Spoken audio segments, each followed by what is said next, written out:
favor. This is one more, please.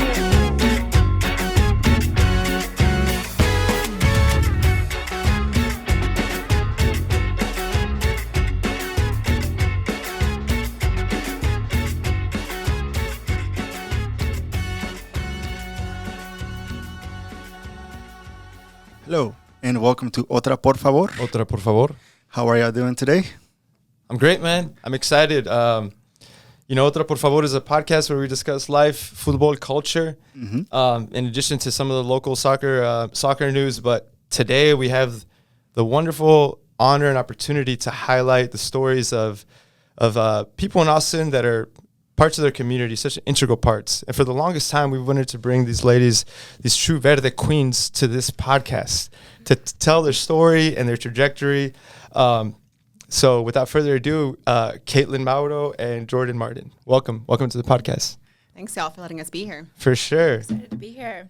For sure. It's been one of those where how many times did we reschedule? I don't know, man. And everything started since April, and then it was gonna happen, and then it happened. But luckily, we're glad that it's happening. For sure. I was telling Coque since Pepe came in that one time, he was like, "Man, you should have Kaitlin and Jordan." And I was like, "Dude, I want to have Kaitlin and Jordan." And Kaitlin and Jordan, I apologize for not, like, every time I see you at the stadium, I haven't said hi. And sometimes I'm like, my timing is off. Not y'all's fault, my fault. You guys are in the right place. I'm not. But one thing that I noticed is you were just in Uvalde with laundry project for Stuber, correct? I was just this past Sunday. It was the day after our 4ATX Foundation theme night at the stadium, which was a really big night for us. And, our starting goalkeeper got up and he drove himself to Uvalde for this project, which just says so much about his leadership. And so we traveled there with a group from Los Verdes and Austin Anthem to support him in the laundry project.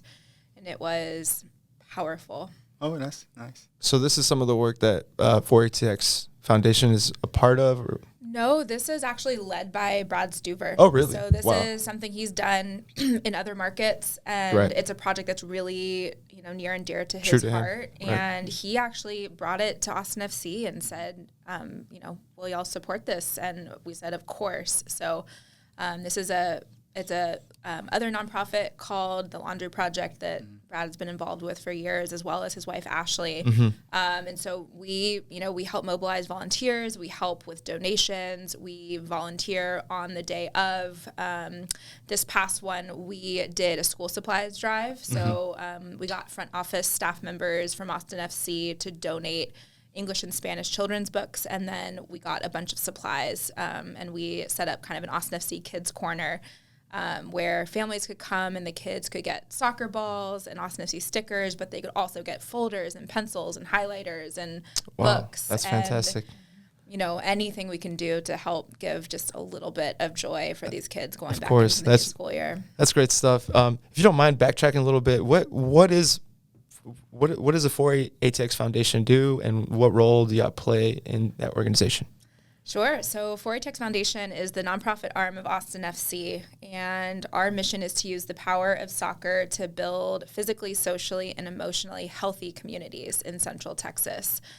We were founded in 2019, which is pretty incredible that, Anthony Precourt and the other leadership of Austin FC, they had this vision that they didn't want to just build a soccer club. They also wanted to build something that would be a force for good in the community. And so I have the tremendous privilege of serving as executive director for 4ATX Foundation, get to work with an amazing team. And our job is to use the beautiful game to do good in the community.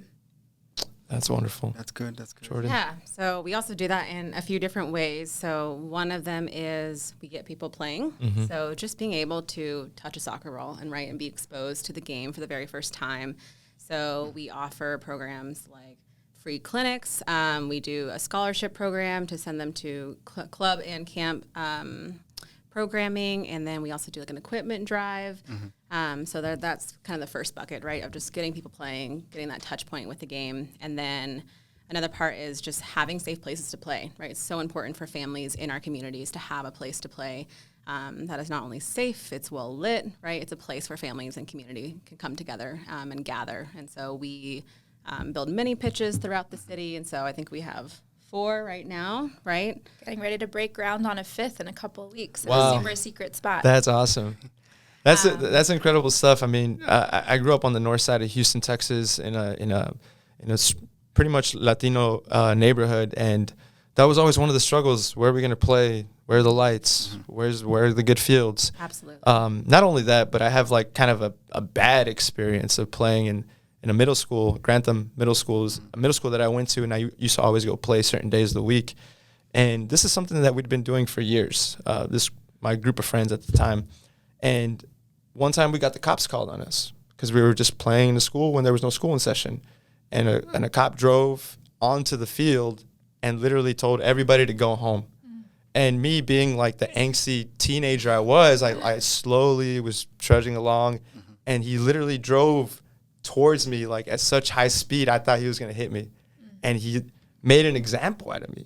He like put me in his patrol car and questioned me. Why didn't I listen to him? And just seeing what you guys are doing for this city and this community, it makes me reflect onto that experience that I had and how much better experience you're giving the Austin youth here. Yeah. So it's so unfortunate. I mean, you remember that all these years later. It'll right? stick with me And forever, for sure. I think so many kids, especially kids of color, kids with disabilities, right, have so many interactions with police, with teachers who label them as a bad kid, right? Yeah. All those kind of interactions that just stay with them throughout their life. And it kind of, it is what we like to call a school to prison pipeline. We are just very, in our schools, the way we set them up for especially kids of color, right, to fail, to be suspended, to get detention, all that kind of stuff, all these different ways of ostracizing them from the community. And with that, without community, like what is there, right? Where else are they going? And I think for us, it is really about how can we work with these kids to make sure, like you said, have a safe place to play. And then also from there, what else are we doing, right? So soccer is kind of just the start of the things we're doing. And so can talk a lot more about Verde Leaders, for example, and the program we do there. But it's really about soccer as the start of it, right? It's the foundation of everything. And from there, there's so many different things in terms of giving them a community, a safe place to play, healthy role models like Jorge, who's volunteered with us before. Jorge, healthy role model. a multifaceted. Is there something I don't know about? But no, the kids are obsessed with him, actually. He's very good on soccer field. He really beats up on the high school kids, actually. They beat up on me too. But just having you out there and having you consistently out there, right? It's just something that's so powerful to have in a kid's life. It's been too long, and I can't wait to get into it. But on this podcast, one of the things we like to do with our guests that we bring in is know a little bit about their stories. So if you don't mind telling us a little bit about where you're from, what it was like growing up, what got you into the beautiful game? I can start. So I was born in Houston, but raised in Austin. What part of Houston? Westview. Westview. Okay. Very close to downtown. She was born in proper Houston, not Houston. Katy. I Not know. She's Katy born like inner loop. Yeah, Inner loop. Yeah. Nice. I know, not like Conroe, not Katy. No, Sugarland. Sugarland. Houston. Was that 70002 zip code? 5, I think. I have too many zip codes in my life. That's but a lot of I think zip it codes. was 700. 75001. So you were born in Houston. Born in Houston. Moved to Austin. Made the move over to Austin. Around middle school. Mm-hmm. And I played soccer my whole life. And for me, it was always, how can I play at the most competitive level possible? I was really fortunate to be able to go to St. Stephen's here in Austin and play for the soccer academy there, which is where I just fell in love with the game and started playing year-round. I played club soccer for the Warriors, which eventually became Lone Star, but a little old, and back then Lone Star didn't exist. Dates you a little bit. I know.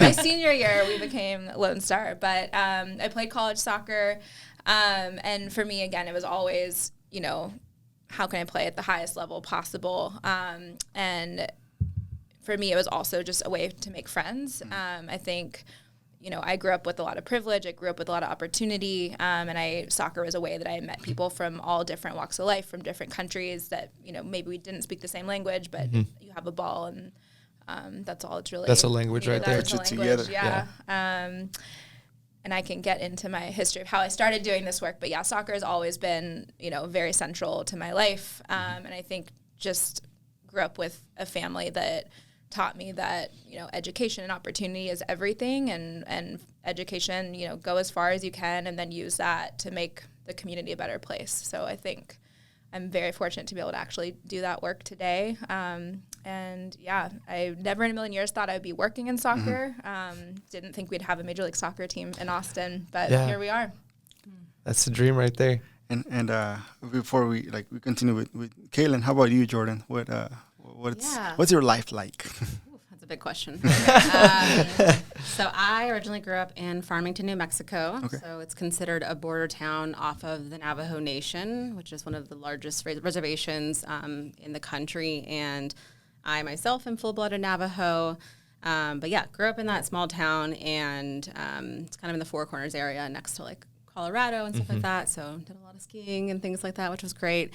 But my town is a big basketball town, actually. I don't know if y'all have ever heard of Res Ball, but there's a lot of documentaries on it, but it's a hardcore version of basketball that I had to play a lot of, and it was very intense. And so I played a lot of basketball growing up, and soccer was just not something Native people played. It was something that I don't know how I fell into it, and actually, I'm not really sure. I have a picture of myself. I think I was 6 years old. I've got a bowl cut, and I'm sitting on the dirt with a soccer ball. I just look really hardcore, and I have no idea who gave me the soccer ball, nothing.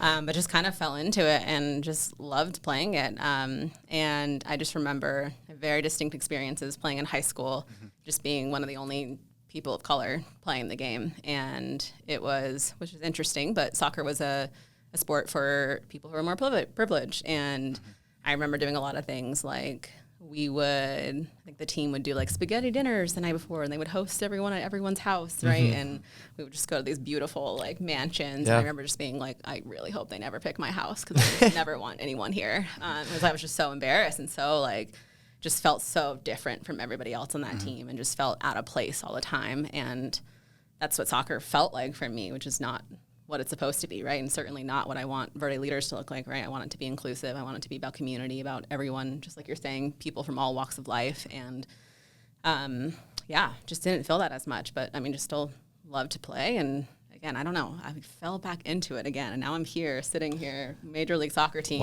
nonprofit attached to it. I don't know how, I don't know. I love soccer, but just kind of keeps coming back into my life, which is not a bad thing. The beautiful game. Well, thank y'all for sharing a little bit about your history. I'm curious now to know how it is that y'all met. We met in graduate school. Oh. So I had a completely different career, and was working in New York City, and started volunteering for a nonprofit that used soccer to work with people experiencing homelessness. And for me, it was this light bulb moment of soccer can be used as a community building tool. And I saw what was happening in Austin. I saw, we're growing so quickly, but soccer is becoming expensive. And so I went back to school with the intention of building this nonprofit. And lo and behold, there was Jordan in graduate school. And we met, we were in the exact same program. We took a lot of classes together, and the rest is history. So when y'all met, was it pretty much that group studying that you guys had going on? And did you guys ever envision maybe having a project of you guys created outside of school, or was something that is just we became friends after a couple of drinks? And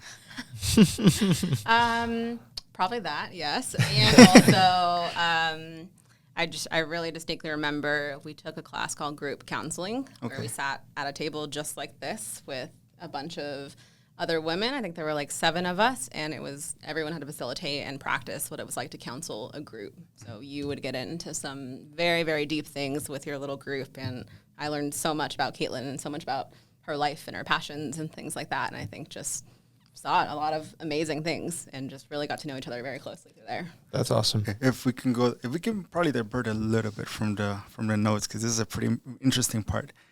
What was something in that group discussion that y'all had? What was something about, and you guys can answer about each other.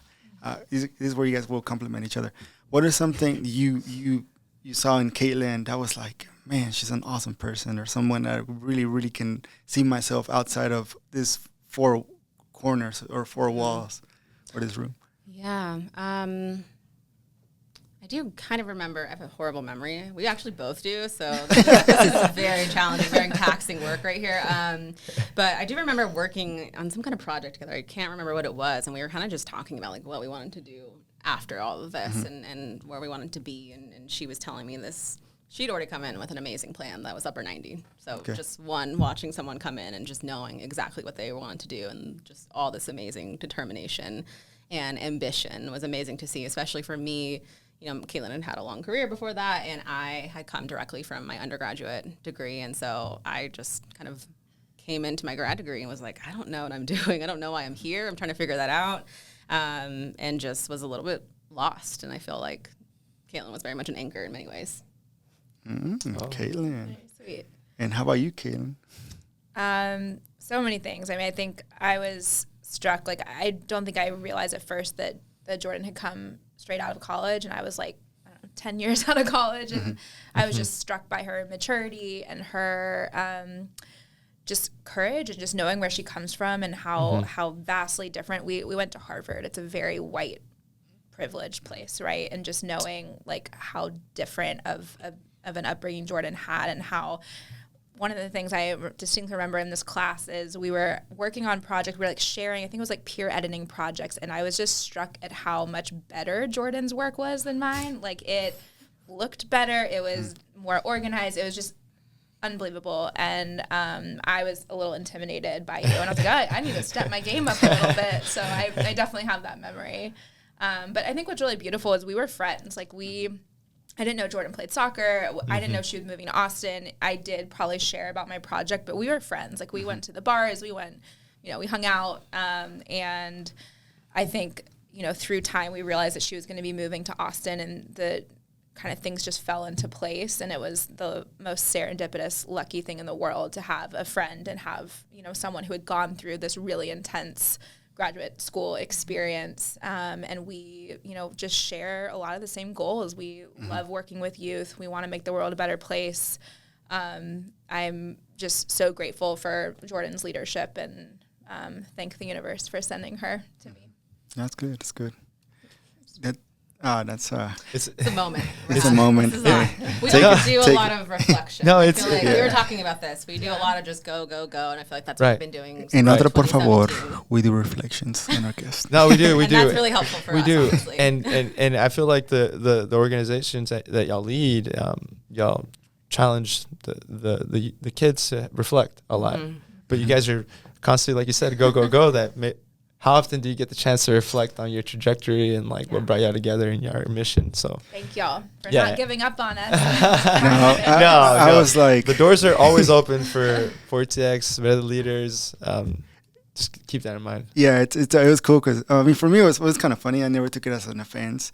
It was just more like we had a list of the calendar, and then the summer happened, and then schedulings happened. So you guys will have you guys here and then here. Like, okay, let's try this date. Let's try this date. Let's try this date. Let's try this date. So it was never like, god darn it. And actually, one time we were gonna record it. We already, there was a set date, and then Coque looks at it. He's like, oh, dude, it was a day. The week is next week. You're like, it's all right, bro. We're glad we're here. It's all good. It's helpful to have time to reflect. It's so important. Yeah. It's great. So y'all met at the Harvard graduate program. What kind of program was this? What kind of setting was this? It was Harvard Graduate School of Education. So we were both pursuing. It's called Prevention Science and Practice. We call it PSP for short. And it was to receive a Master's of Education. Gotcha. So the work that you did at this program, the projects that you worked on, did it kind of inform or inspire the direction that y'all moved forward? Oh yeah, my master's thesis was on upper 90, and I built the brand, I built the business model. I kind of split my time between the business school and the ed school. The ed school, I was building the curriculum.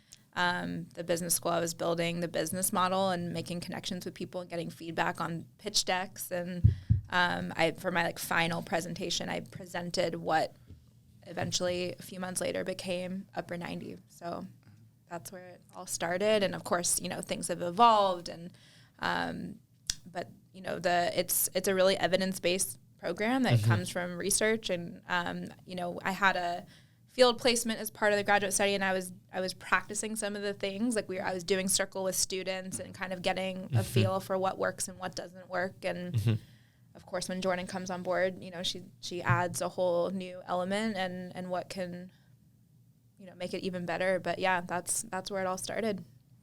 So the dynamic duo, Jordan, Kaitlin, finds their way to Austin. And how does that unfold when you begin Upper 90 here in Austin? So let's see. We graduated in May, and I think I filed for incorporation in May. Okay. And I think I was by myself for a couple of months, maybe in the summer, working out of my little apartment. And I think we realized that, I don't know if you remember this part, we realized that you were going to be moving here, and Jordan had a role that her schedule allowed her to help with the after-school programming. So we literally used to sit in my apartment and build curriculum and plan on Sundays, and then Tuesdays and Thursdays she would come from her other job, and she would meet me, and we would lead this program. It was the first time it was us and 70 kids. And it was the very first day. Wild. It was just a reality check. How was the 70, working with 70 kids? How was that for y'all? Because you guys you were already doing practicing in school, but now you're actually doing it outside of school in a place where it's your own. In real life. It felt like a tornado. Yeah, it was terrifying. I just remember standing in a circle of just 70 kids and just trying to talk to all of them at once and just being like, this is not smart, and I don't know what we're doing. This is crazy. But there's a need, and people want to be here, and that's important. That's good. One thing that I do want to appreciate, and I do appreciate and I highlight, is the fact that y'all embraced your backgrounds. How, like Kaitlin, you mentioned about growing up with privilege, but how, even though you could have possibly done something different than, more for yourself, but you decided to do something that changes the world, something that would help other people in underserved communities. A lot of the times we don't think that even like us, say, for example, I grew up in struggle, and we don't think of, helping the other person out or someone that it's in need. We just focus on our own. And Jordan, you focusing and embracing where you came from and who you are, how that helped model what you want to do into programs that you're working on. I think that's a key, because whenever you're starting something with say people, like young people especially, a lot of the times you have to embrace where you come from. You cannot hide from any problems, any situations. You can even hide from the fact that you grew up in a better environment and probably the person next to you. And some people take it as kind of like it's their fault, for growing up in that aspect. But for you, it was a way that you had means to help other people. And that's what I remember hearing Moon Tower's podcast episode with you, and you were talking about Upper 90, and I don't know if that time it was already for ATX or not, but for me, that's what I got from you, Kaitlin. I was like, man, I really want to have this conversation, and I want to hear more about it. So now that it's already been, maybe it's meant to be from life, that it passed so many months, and then just the growth that the program has had, the impact that it has had in kids, how that has developed into something that is real, and it's real in good quality. Totally. Yeah, I think one thing that I learned over time, and this was a long journey, was I think when I started out in high school and things like that and just trying to figure out life, I was like, I need to get out of my town. I need to get away from all of this. I need to go do something else. And I ended up going to NYU, so very, very far away from New Mexico. But I think over time learned a lot about just not teaching others that it's about leaving. It's about going away and getting out, right? I think that's what we're taught a lot, especially if someone who, if you grow up from an underserved area or whatever it is, you're taught, get out of here, go do something better versus come back and take care of your people and take care of your community. And I think hopefully that's what a lot of our Verde Leader kids are learning too. Like, I don't want to teach them, like, you're from a bad place, like, get out of it. But you're from a good place that has so many things that are and beautiful and important, and let's bolster it even more, right? For sure. For me, there's nothing like the feeling of going back to northeast side of Houston where I grew up and seeing the taquerias and the aguas frescas and just people Los elotes. people working and just truly enjoying like what they have, you know, and playing this game that has brought us together, especially is kind of where it's like celebrated. But a little bit about how I met Jordan and Kaitlin through a friend of mine, Rebecca. She would post about this Upper 90 organization, Upper 90 at the time organization, and I saw the community side and I saw the soccer side, and it's something that I really wanted to give my time to, and I reached out to her in less than about a month or so. I was there, and I can say that it was probably the best volunteer experience that I've had personally, for so many reasons. Because like when I got to play and you know be a part of those sessions with those kids, you know I saw myself, I saw my siblings, my friends in them, and it kind of helped me feel closer to home, and kind of to the point you were saying that you know you don't have to go away. You can show these kids that, hey, I came from a place that similar to yours, and I'm still here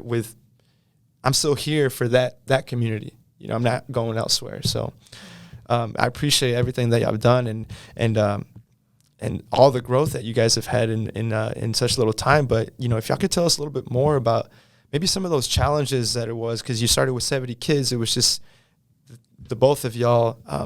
What were those challenges like, and how did y'all overcome them? So many challenges. So there were a lot of challenges. I left a career, I left a steady salary, and I'm so grateful to the people who took a chance on me. I want to shout out Austin Soccer Foundation. You know, they gave us some seed funding at the very beginning to just help us like buy some uniforms from Austin Soccer Corner. It was so grassroots, and I was so stressed about raising enough money. I was so stressed about, is this going to be real? And I think I owe everything to the Austin soccer community, because every person I reconnected with, because I'd been gone for 12 years, but every person I reconnected with was willing to do something to help me out and help us out. And I think there were so many days where I came home crying because I didn't know if I could pull it off, or I didn't know if, you know, kids were going to come. I even remember before I first practiced, before 70 kids showed up, I was so scared. Just what if no one shows up? What if this isn't a need in the community and I'm just making this up as an outsider, you know? And Jordan and I were, you know, talking about had this opportunity to reflect a little bit, and I think we balance each other out so much. There are so many times where I was really down and just didn't think we could do it. You know, there were just so many challenges with building this program from the ground up, and she would step in and just lift me up and remind me, you know, we got this, we can do this. And there were times where she was going through challenges and I would try to do the same thing. And I think that just speaks to the power of having a buddy and having, you know, somebody there. Like it wasn't all on me and it wasn't all on Jordan, but there were so many challenges. And I love that you asked that question, because sometimes it can just look like, and then we started a nonprofit, and then we started working for Austin FC, and that is just not the reality. I didn't have a paycheck for the first 6 months. I was, you know, living off my savings, and that was really, really scary. And then when I hired Jordan, like, that was terrifying to be, you know, responsible for that. And I was working 2 jobs, and then doing, like I would come in at 8 to my other job, and then get done at 4, and then run over. I didn't even have a car at the time, so I had to like deal with Uber and whatnot. I remember, and I remember like, having to get to practice and staying until like 8 or whatever. So I would just be doing like back-to-back 12-hour days, and plus Sundays. And then Sundays we would sit at your place or a very good Thai restaurant that I remember, and have some Thai and do some curriculum development. And I don't know where that energy is anymore. Like, I don't know if I can do that anymore. That just sounds exhausting just to talk about. But it was hard. It's probably the the adrenaline of, man, we got to do this. We got to do this. Because sometimes we think of when we used to struggle, how did that happen? Did I survive going through that? And looking at, where you're at right now, it's probably different in a more secure, situation. But it's always good to reflect on going back to that, thinking of, man, you're in a place where you were saying, like, you were crying and you were like, how can I pull this off? And this shows that when you have something in mind, like, you already had a model for it. It's one thing that even like Fagu's father was talking about, like when Fagundes was growing up, it's not give up. It's keep going. And his mom is like, the one thing you can always have to do is just move forward. Don't step back. Just move forward and keep going, because time will eventually catch up when you're doing something good. And I believe time will always pay off.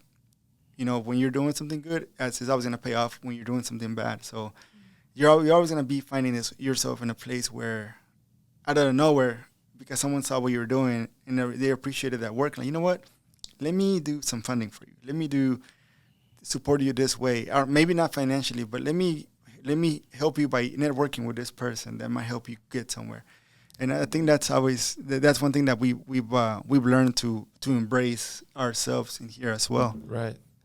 Now, I'll say this from a person on the outside looking in. When I volunteered with your org, I looked at y'all and I just saw such composure and leadership, and I really admired y'all for what y'all did, because having so many kids, especially at like that middle school age where they're like distracted and trying to be funny and trying to be cool, man. But yeah, just the amount of respect that those kids had for y'all and saw y'all as true like badass women leaders was inspiring, and it was one of the reasons that I kept coming, because I knew y'all had a good mission, a good heart, and from the outside it looked totally polished and composed. So great to hear. We but if you can talk to me, at what moment did you begin to like just fully believe or just understand, like, this is something that's gonna push? Like, I've been working so hard to push this, and it's felt like I've been working harder than it's been moving, but like the inflection point where like this is something that is here to grow and stay in Austin. I think we started to introduce what's called community days. Okay. So we used to have just purely after school practices, right, twice a week, and just because kids need transportation or don't have transportation, and it's much easier to get to a practice when you can just walk out of the classroom onto the field.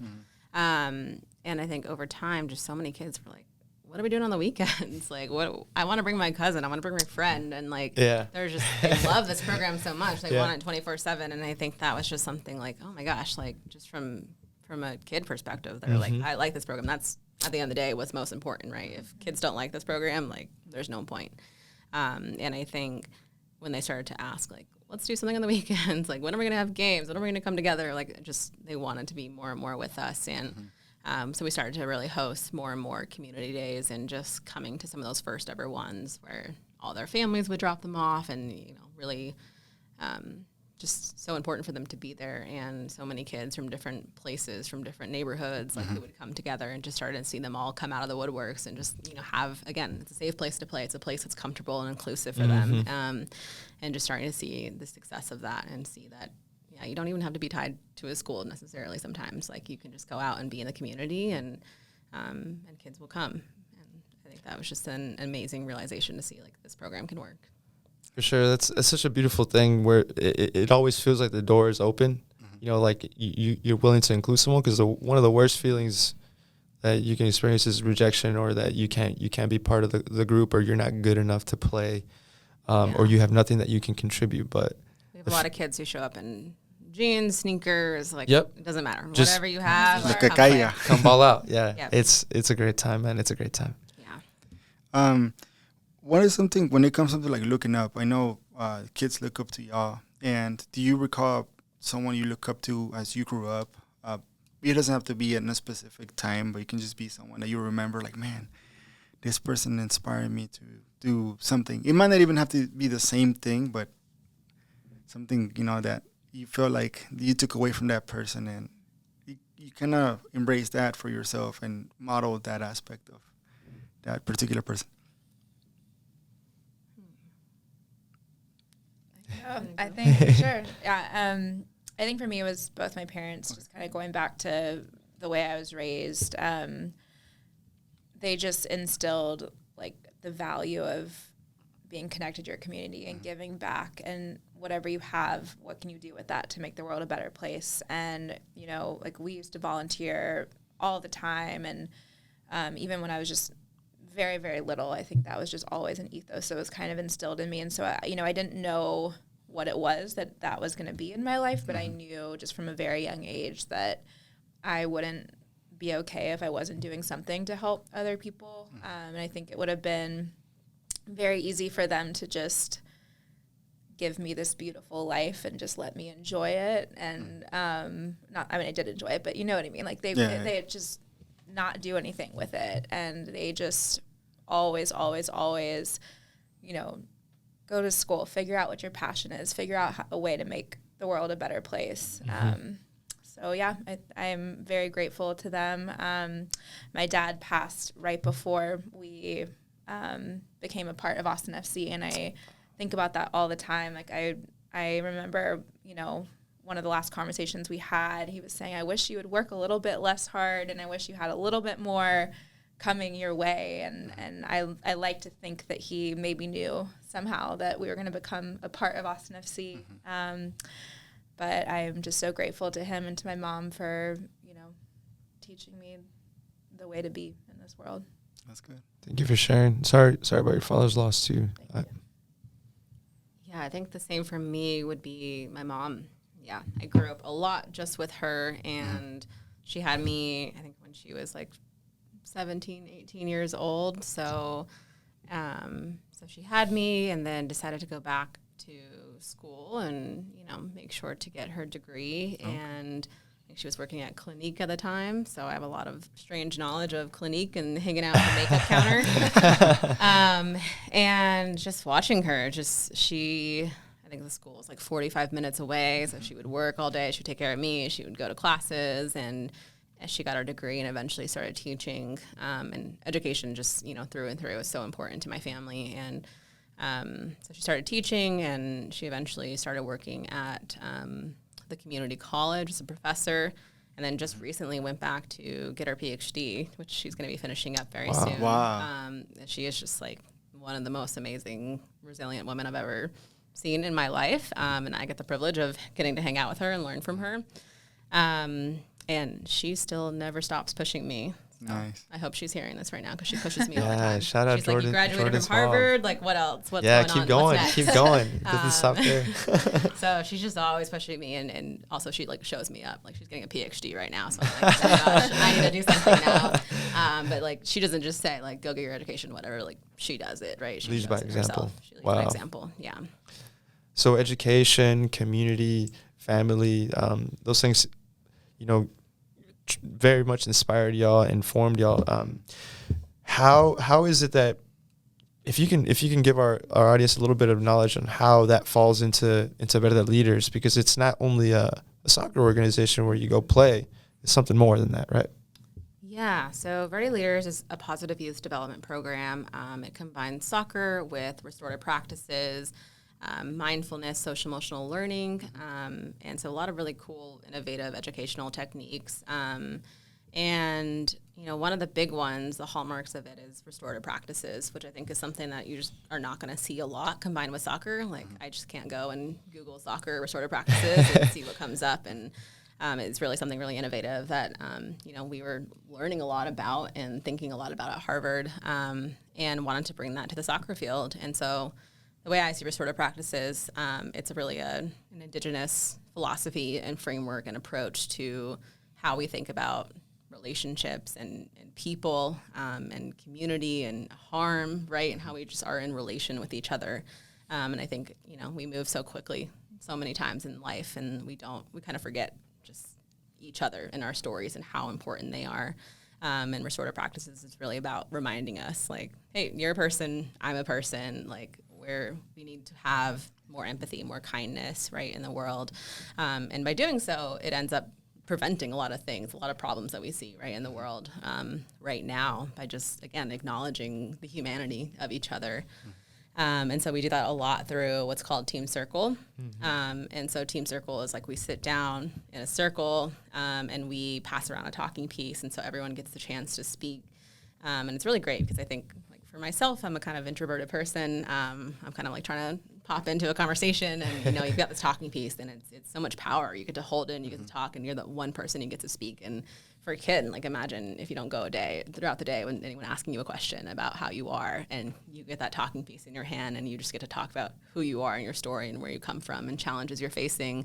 And so in the middle of soccer practice, we'll stop and we'll have a team circle. And so our coaches will facilitate it and just gives them the opportunity to talk and to use their voice and to feel more empowered and just to get to know each other and practice vulnerability and be able to kind of process and talk through their emotions, just really, really critical skills. So that's a big piece of the program that we do. And then we also do mindfulness. So mindfulness is really just about learning how to be present, being in the moment. And so we do a lot of practices of, like, visualization, right? Imagine yourself in Q2 Stadium. You're about to hit a perfect goal. Like, what are you feeling? What are you thinking about? What do you smell? All that kind of stuff. And, you know, having to visualize it. We'll do breathing exercises, just a lot of things to teach them how to de-stress. And, you know, they will find that a lot of them will use it. Like, I felt like I was about to get in a fight, or I was really mad at my mom. I had to just, like, walk off and do a breathing exercise. So just giving them that little toolkit, right, to take home. And then the final piece of it is social emotional learning, and that really is just about all the skills you need to be successful in any setting you walk into. So being able to be aware of who you are, your emotions, being able to manage them, being able to set goals for yourself and have relationships that are healthy with other people. And so all of that is kind of embedded into the game of soccer. The part of because like even like in the Hispanic culture, sometimes now it's starting to get better, but in the past it was, you know, disagreements. You know, sometimes you get in trouble with your parents or whatnot, or you do something wrong that you weren't supposed to, or you got mad at your sibling, and it was just like it could be like a quarrel, it could be a fight, but the part of, you know, now you're saying that, oh, now they have to learn how to just step back and take a breath, you know, take a break, a mental break. Have y'all seen something in the kids, or, you know, have they shared something, you know what, it could have gone this way and it could have been bad, but I chose to just let it go, or, you know, I chose to not get involved or not, you know, fight. I chose to, you know what, just step back, because that's huge. Even as adults, we hardly ever do that. I mean, we go driving in, you know, in Lamar, and just look at the news. People should do that more. So, and it's a good thing. Like, say, have you guys seen, like, say, have the kids share experiences how at home they feel like they practice that aspect of taking a deep breath and coming back, okay, what did I do wrong? It was my fault. I apologize. Yes. Yeah. I think I've really started to see just a lot of growth and also, like, step backs, right? Because that's real. I think that's one thing is that with this work, it's really challenging because it's not just a perfect trajectory of, okay, kid learns this and it's just, you know, on the up and up. Like, you know, people are so complex and we step down, we step up, or we go up, like so many different things. And we'll have kids come back to us and be like, oh, I got into a fight. I thought about mindfulness and I was going to apply it. But I let my mind go at it. I let them know how I felt. That's an amazing step already, right? To be like, I thought about it afterwards and now I know next time, right? And so it's really cool to hear just different stories of kids coming back and talking about that. Thinking about a kid, this was like years ago, back when I was on the field coaching, which has been a while, but thinking it was one of my favorite kids. He was a senior, and he got into some fights. Was it Pepe? It was not Pepe. It was not Pepe. He started his senior year by punching the assistant principal. Oof. Dang. Start out with the bang. This is a good kid, though. Like, this is a good kid. He, you know, was in our program, a leader in the program, still came out after graduated. And through, you know, being in the program, he learned to identify in his body what he's feeling when he's starting to get that rage. And so for him, he said, like, he makes fists and he feels his face getting hot. And what he learned is if he could take a walk around outside for 5 minutes, that feeling would go away. And he learned to communicate that to his teachers. Like, we're all human. We all get angry with those emotions. Like they're not going to go away, right? You have to just learn how to manage them. And so he learned that for him, walking around outside would just kind of help him cool down. And then he was able to have those conversations. And he, excitedly told me that he had communicated that to a teacher. And this isn't specific to the kids that we work with. Like this is a tool I need as an adult. This is a tool everybody needs. And I think, you were talking about community. Like, I think the other beautiful thing is that these kids see, like, we're not going anywhere. We're there. We're there in the 105-degree heat. We're there, all the time. And we have adults who care about them, right? We have, whether it's volunteers or coaches, like, they know that we are there for them. And they know that the fellow students in the program are there for them as well. And so it's not just on them to manage all of this, but they know that they have their teammates and their coaches and their friends that are going to be there supporting them no matter what. That's good. Definitely, I would say I was very pleasantly surprised the first time I started volunteering because I didn't know to expect circles, really, the circle, the talking piece, the mindfulness. And I was very surprised to see the kids, how much it resonated with them.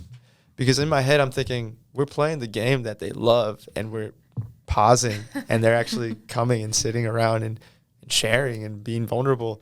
Like if I had to think about it beforehand, I would say that's probably not going to work. But I think that just shows how much we underestimate youth. We underestimate their capabilities to reflect and allow themselves to have a space where they can be vulnerable if you empower them to do it.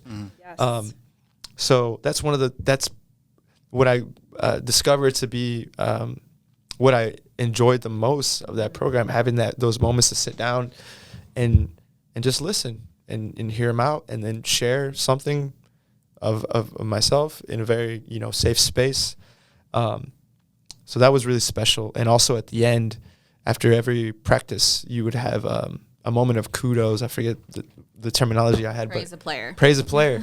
And it always starts out very surface level, like, I like Richie because he scored all the goals, All right, it's easy, but it gets the people talking, right? So then it goes down a little deeper, and then eventually you get the student or the player who's like, I liked Alejandra because she always encouraged me on the field, even when I made a mistake. Oh, wow. So those types of comments are, we play soccer Tuesdays, Thursdays all the time.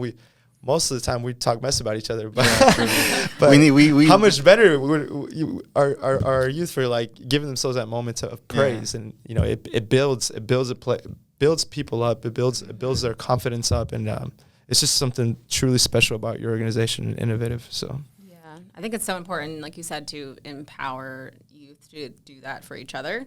Like it's not just top down, right, all the time. And I think that's also another kind of important part of thinking about restorative practices and trying to do away with hierarchies as much as possible. And so, like, for example, one thing we do is, like, we are on the field just as much. Like, we are the ones running the sprints and everything like that. Like, we're going to be out there. Like, I'm not going to sit, cross-armed and watch you do everything. No, like, you're I'm very out there involved. just as much as possible. And that opens up a door. They see, like, I'm going to trip. I'm going to be vulnerable. I'm going to have a good time. I'm going to share about my life. And they start to open up back to you.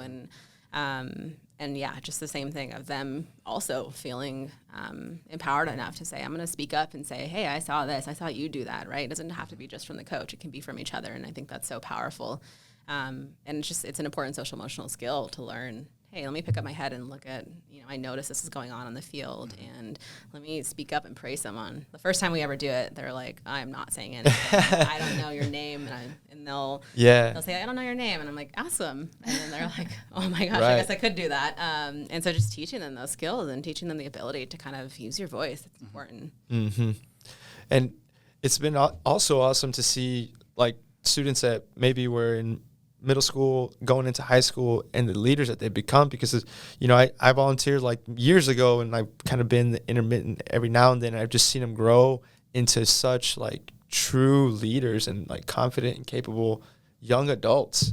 And I just can't imagine the feeling that you must feel of pride of seeing them go through your programs. Very emotional. Well, one of the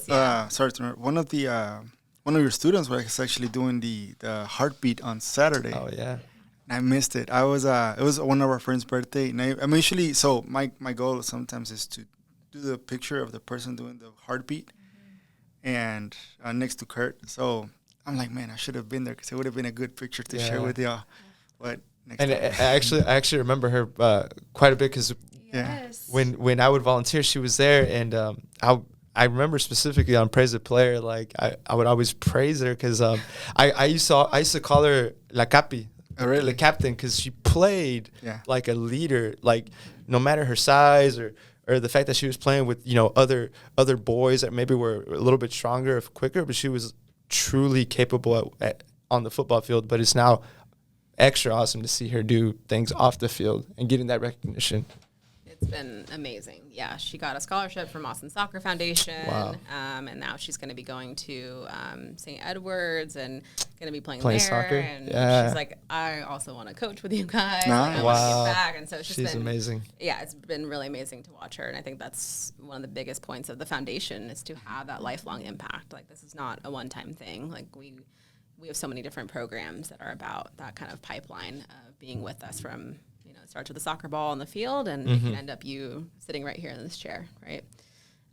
It's actually, we're starting to be a lot more intentional about that. So we're starting this fall. It's called the Verde Youth Leadership Academy. Okay. And it's really about, like you said, intentionally building leaders who are high school students. So we get this question so many times, like, when can I be a coach? They also see Pepe and they're like, when can I be a coach? I want to be like Pepe. Everybody wants to be Pepe, man. Everybody wants to be, that's true. Hey, man, he was a good-looking guy. And so they always ask. And so we've always been like, okay, when you graduate high school, that kind of thing, right? And I think just started to see more of a need for especially high school students who have to give back and support their family, right? And need to work and maybe can't come to soccer practice and stuff like that. And so I think with that, we are going to be starting to offer kind of a leadership development program that pays them to be a part of the program. So they're going through kind of a 10-month intensive just workshops and different leadership sessions and things like that. And it's also in partnership with Q2. And so they're going to be actually mentoring them throughout the entire year and offering things like professional development sessions. And then in addition to that, those who are over 16 get to coach on the field. So they're going to be actually at our Verde Leader middle school sites, learning how to be a coach, coaching right alongside our different assistant and head coaches, and just, having that first job, having that first paycheck, all that kind of stuff. And The just, responsibility. Important milestones. the responsibility. Yeah. So really, really excited. So we're about to launch that actually next week and have a cohort come in, and just I'm so excited about that. That's something. So it could easily be where a kid, someone in high school can go work, McDonald's can work, Jack in the Box, or on the weekends can be working in a hotel. But having them to go work in a place where they enjoy, they're going to get to experience, okay, yes, this is enjoyable for y'all, but now you're going to see the, kind of like the hustle behind it. But if you work hard, there's so much gratitude you're going to get from it, so much, a lot of the time experience you got from previous years by, being a student, now you're being a leader, how much more they're going to bring to the table because you're growing people from within your organization. Yep. And I think that's always better than when you bring people outside Totally. to the organization. And it brings a value because they understand it. They have an appreciation for it. They already know how it's like. Because they've seen you guys treat them well, they're going to treat the other kids well. And I think that always, for me, is if you grew up in a place where, yes, it was tough when you were growing up and you remember you probably didn't have a good relationship with your parents, but it's up to you how you want the relationship to be with your sibling or your significant other and how you want to make it forward. And then when you do that, then changes that's a generational change. I mean, besides, for me, generational wealth it's not just monetary, but it's also Emotional. social, and it's also like we give like allowing people to build a character where they can always help someone else. Like I always grew up where you want to help the other person be better than you. So it's never a competition, but it's a way to if someone else like this younger that wants to do a podcast, my goal is gonna be whatever you need, do it better than me. So you guys bringing in something like that, that's an awesome thing to hear, because how many more good stories are we going to be getting out of that, and how much more a benefit is going to be for the community and for their families, for their future, for their parents, because sometimes their parents might be having a hard time. Maybe they're seeing something from their kids and they're like, man, maybe I need to change because my boy or my girl is doing something that is helping them. I want to maybe do something different. Yeah, definitely. So they're ready to be on your podcast when y'all are ready. Oh yeah, Let's do it. That would be I awesome have lots to of have. stories. Hey, to that's what it's a young about. veteran- a young veteran leader on the podcast. We've already had Pepe, Yeah. which is great to have him because you guys have some amazing coaches and assistant coaches. It's not only all this amazing mindfulness and social work. It's also like you're out on the cherry on top is you're getting like some quality training sessions. Like you're working on your touch. You're working on how to move, how to play as a team, not just dribble past everybody. So that's really cool. It's really cool to see. I remember Wesley's super involved, super coach. great coach, and Jorge, another tocayo. But it was always great to see that aspect of it. That it kind of helps break through to the kids like initially to where they're like, oh, these people like are trying to improve my skills. So they're willing to hear you out for the stuff that maybe they didn't get the buy-in at first. So that's cool to see. Oh, yeah. Thank you for bringing that up because I do feel like we do talk a lot about the education piece of it. But, yeah, the technical side is amazing. It's important. And I think Pepe and Wesley have brought a lot of that knowledge, which has been really great because also, that gets kids into it, right? And they understand. And there's so many things that if you're getting better at soccer, you're growing in confidence, for example, right? And so important. And how Pepe came in and played in a time where he was going through a tough situation with his knee injury. Oh, that's right. So that's pretty cool. Because I think it was through Sonny. Sonny, you were having an event in San Antonio, and Sonny couldn't go. So he told Pepe, "Hey, you want to go?" And Pepe was like in a pretty low point in his life. He said, "You know what? I'll go." And after that, he's like, "Okay, what can I do? What can I do to join?" We owe a lot to Sonny. I know, but he's a low-key coach in Austin. he is. But yeah, I mean, I think that's the goal, right? Like we want this program to be run by the community itself, right? Like, and that's what we're building towards. I think coaches who come from the community understand what these kids are going through and, have shared experiences and can connect with them better. And that's who should be running this amazing program. And I think it just speaks to the amazing talent and just, I don't know, the potential in all of these amazing kids. They just need that opportunity. So that's our goal, is just to give as many opportunities as possible. And now, being attached to Austin FC, we just hired our first the graduate from the Verde Leaders program. He's going to be a freshman in college, and he's working with us as a fellow for an entire year where he gets to job shadow all the different departments in Austin FC, and he also gets mentorship from one of Austin FC's corporate partners, Netspend. Wow. He also gets a college scholarship. So this is this kind of evolution of he started in high school with us, and he became an assistant coach, and now he applied for this fellowship program, and now he gets to see firsthand what it's like to work for a Major League Soccer team. And who knows, maybe when he graduates, maybe he'll be our next marketing coordinator or, ticket sales person. For sure. The possibilities that have been opened up through your organization have been quite wonderful to see. And I'm really happy and excited to see at the future direction that it's going in. And how was it, just to backtrack a little bit, like how did that did y'all incorporate into 4ATX? I don't know if we touched on that. It was a process. So I think through the work that we were doing with Upper 90, we met the people that were on the ground behind the MLS to ATX movement, and kind of became a voice from the nonprofit community of we want this team to come to Austin, and we want this to be an opportunity. And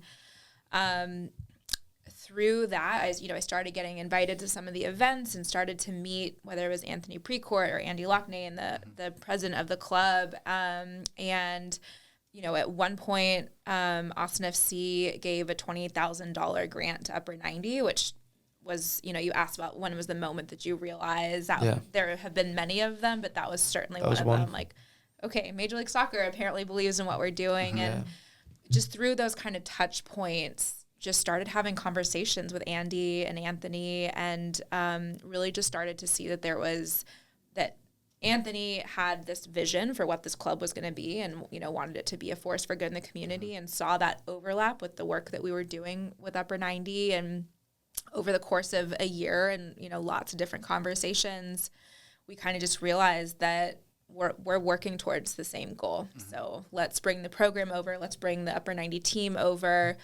Let's change the name to Verde Leaders. And, I've had the truly once-in-a-lifetime opportunity to get to lead, the community impact work for the club and the team come over. And it's just been an unbelievable ride. And I think I always just say it goes back to that vision that they had. And, the fact that we started a year before we even signed our first player just really speaks to the fact that this is a genuine desire to impact the community. And we realized we could do more together.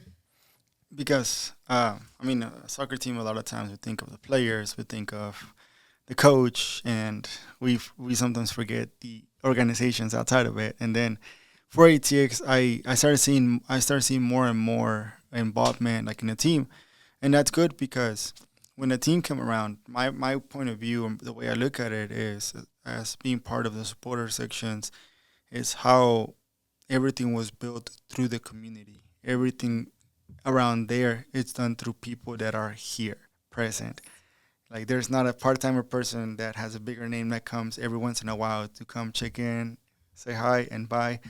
But the work that is done is by people that actually are from Austin. They, you guys were established before then, and then their vision, and that's something that I feel having that foundation, it's gonna help in the long run. The team success, we hope they win many championships, but also the community part. It's crucial because when you forget about the community part, you forget about where you're playing, you forget about the people, and you only worry about the business aspect of it. Then that just becomes, sort of a wall between the team and the the people. Building this type of organizations help bridge some of that, corporate, part from the team. Yeah. And the team is also, for me, the team's learning a lot of new things. There's people that work there that are learning a lot more things as we go, and especially as we grow. And we've also had situations where, they had to learn how to manage different scenarios where people agreed or disagreed. But as long as they keep true to themselves and always feel like, hey, this is about the community, it's a community-driven environment, then there is going to be more bound to success because there's more substance behind it. There's more appreciation for the people around here behind it.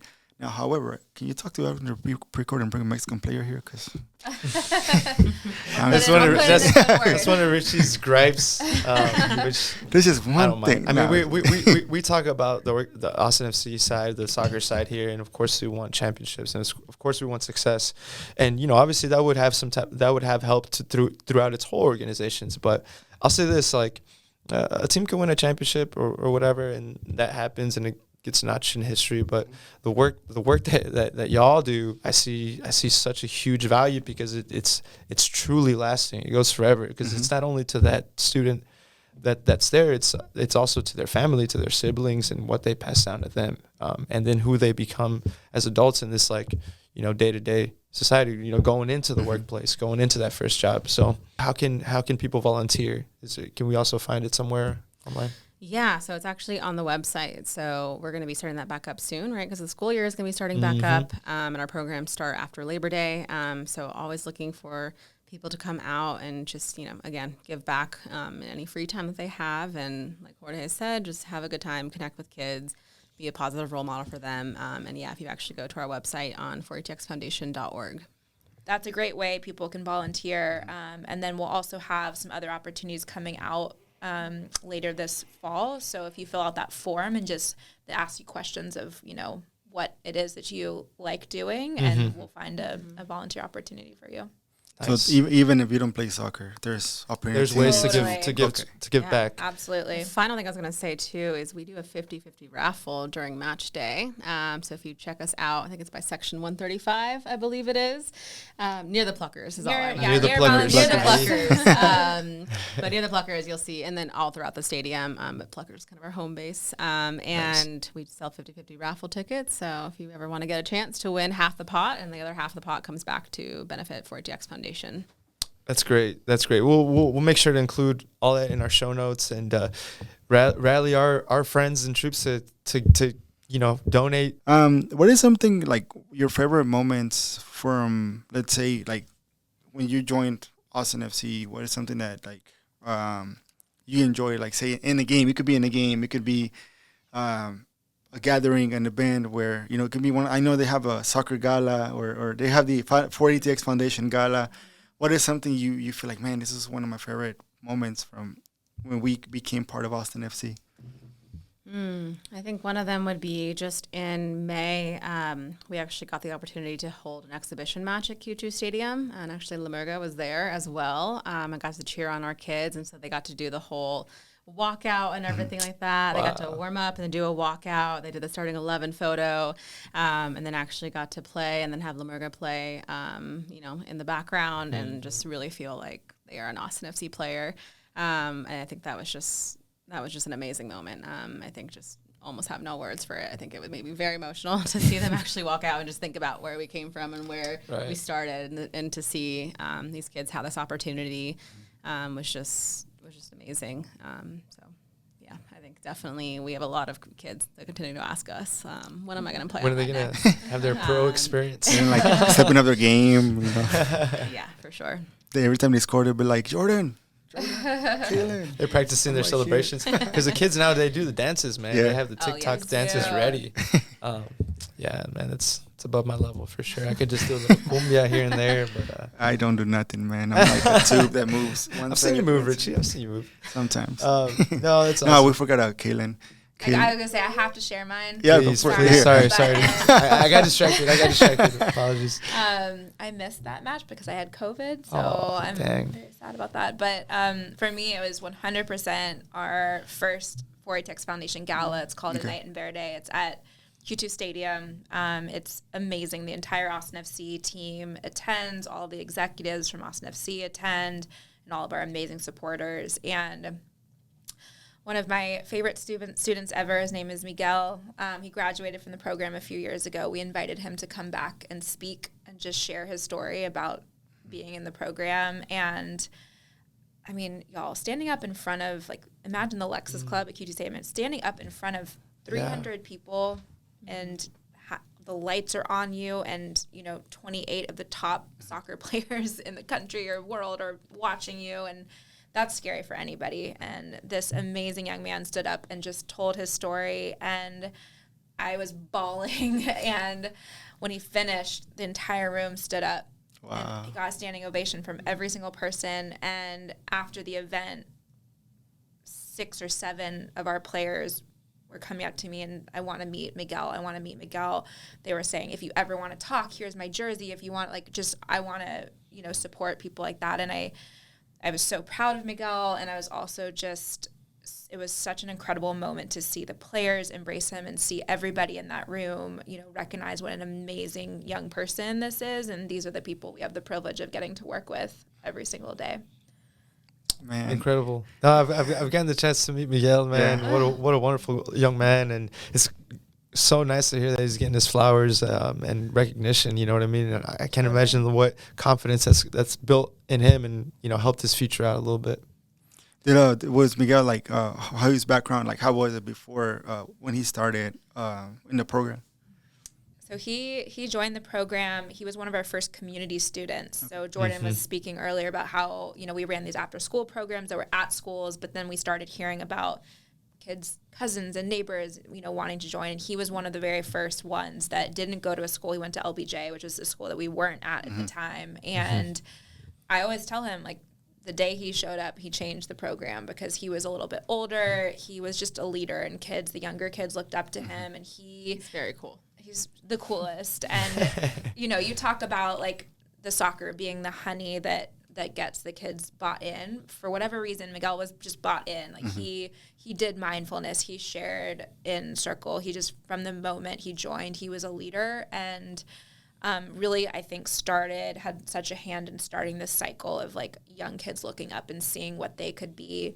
So he graduated. He came back and worked for us as an assistant coach. He, still makes celebrity appearances to this day. I was talking to him the other day, but I think was just really one of the first role models of what an amazing older student can be to these younger kids.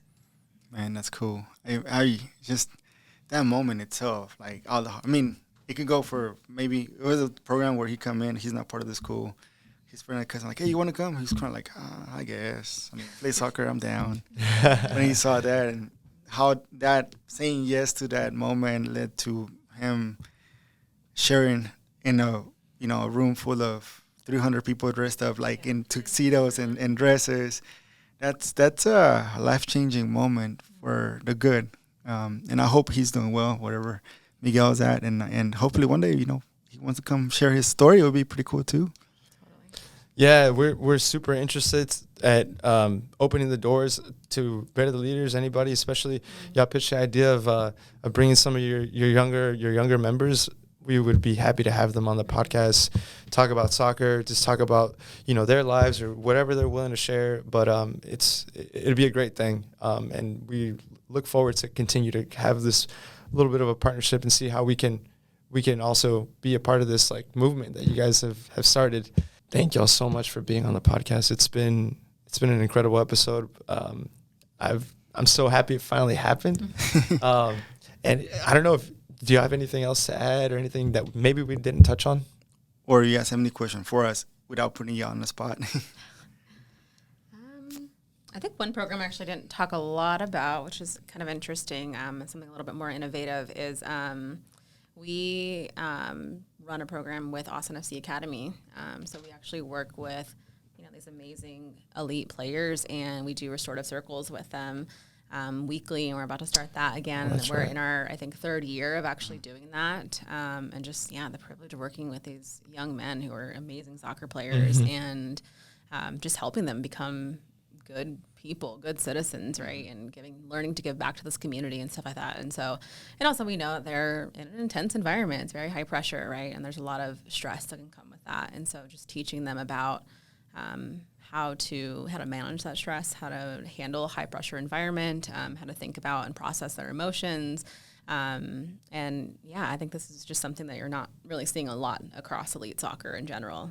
So I think, we tend to think that it has to only be soccer or maybe a little bit of mental toughness, psychology, but to really dive deep into being vulnerable and talking about your community and things like that, right, I think is so, so important and will ultimately help them in the future.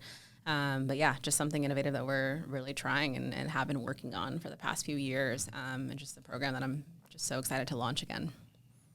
That's super awesome. That just shows the level of confidence that they have in what you guys are doing in the community side to bring that onto the academy side. So I think that eventually would give Austin FC an edge, something different, because like you say, how innovative it is, something, an extra tool set that maybe other teams, other organizations are not doing. So kudos to y'all. Kudos to everything that y'all do. We're so excited to see what the future holds for y'all. And thank you for joining us on episode 55. Yeah, there's actually, so earlier I was listening to one of our friends. He has another like soccer show, and they were talking about Josh Wolf's, how his attitude is different this year. It's more calm. He has a better understanding with the media, and he's like he seems more relaxed and things are going well. Like the players are getting along. And he's like, man, what did he do? Like, did he go take a class or something? And I'm like, now we know what he did. Now we know what he did. He was part of the restorative circles. Yeah, I'm pretty sure Jordan and Kaitlin are like, all right, mindfulness. Man, let's get in that leader. Let's get in that, in that mindfulness circle with a stick and in a coaching staff right there. Of course, they're not at liberty to say that. Josh, what we will say is Josh is very supportive of 4ATX Foundation. He's instilled this culture from the top down of, the players are here to connect to the community. And I think that does make everybody better players and, better coaches to be connected to the community and to feel that love back.